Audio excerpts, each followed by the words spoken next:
প্রদেশ কংগ্রেসের পক্ষ থেকে আমি উপস্থিত সমস্ত সাংবাদিক বন্ধুদের আমি শুভেচ্ছা জ্ঞাপন করছি। আমার সাথে আছেন আজকে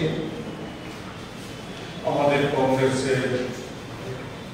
সদর জেলার সভাপতি তন্ময় রায়, আমাদের তফসিলি কংগ্রেসের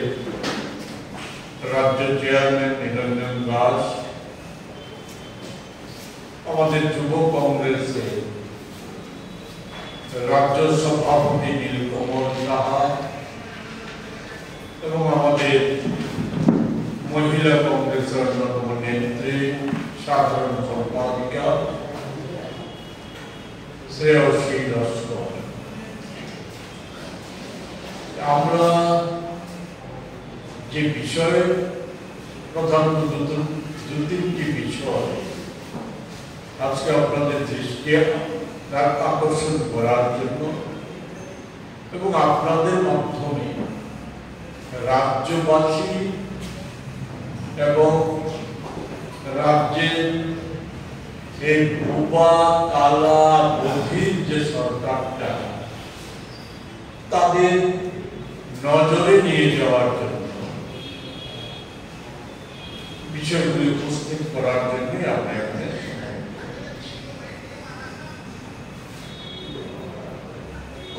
লক্ষ্য করছি, আপনারাও হয়তো একমতই হবে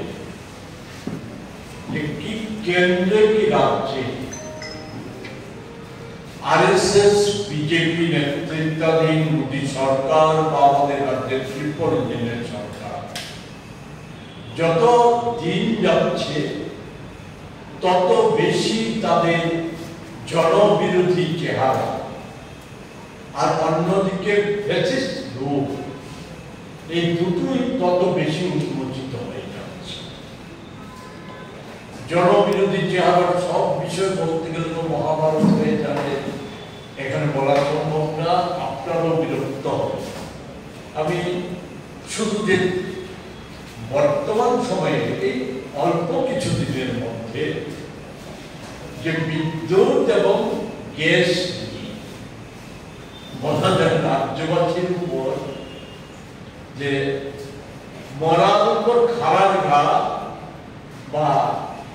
ভাব দেওয়ার মুরুদ নেই কিল মারার গুসাইয়ের মতো আচরণটা করেছে সরকার, এটা আমরা লিখিতভাবে একটা হ্যান্ডনোট আছে, তার মধ্যে সমস্ত বিষয়টা আমরা দেওয়ার চেষ্টা করেছি, এটা আমরা আপনাদেরকে দিয়ে দেব। আমি শুধু এক্ষেত্রে অতি সংক্ষিপ্ত ভাবে কয়েকটা বিষয় তুলে ধরছি। আপনারা জানেন যে স্বাধীনতার পূর্বে আমাদের এই ভারতবর্ষে বিদ্যুৎটা এত ব্যয়বহুল ছিল যে সাধারণের একটা ব্যবহারের কোনো ক্ষমতাই ছিল। প্রধানত বিদ্যুৎটা ব্যবহার করত অতি ধনী মানুষ। স্বাধীন ভারতে আমাদের যে জাতীয় কংগ্রেস নেতৃত্বাধীন সরকার এটা পরিবর্তন করার জন্য রাজ্যে রাজ্যে বিদ্যুৎ পর্ষদ এবং নিগম গঠন, দেশের গরিব প্রান্তিক মানুষের বিদ্যুৎ ব্যবহারের সাথে চালু করে পারস্পরিক ভর্তুকি প্রদান প্রকল্প এবং এতে কৃষি ক্ষেত্রে শুধু একটা উদাহরণ দিচ্ছি, কৃষি ক্ষেত্রে উৎপাদনটা 3 গুণ বৃদ্ধি পেয়েছে। ক্ষুদ্র মাঝারি শিল্পে যে অগ্রগতি সেই সময় অনুযায়ী অভাবনীয় অগ্রগতি সাধিত হয়েছিল, যার ফলে একটা কর্মসংস্থানেরও সুযোগ অনেকটাই সম্প্রসারিত হয়েছে। এই অবস্থাটা একেবারে পরিবর্তন ঘটে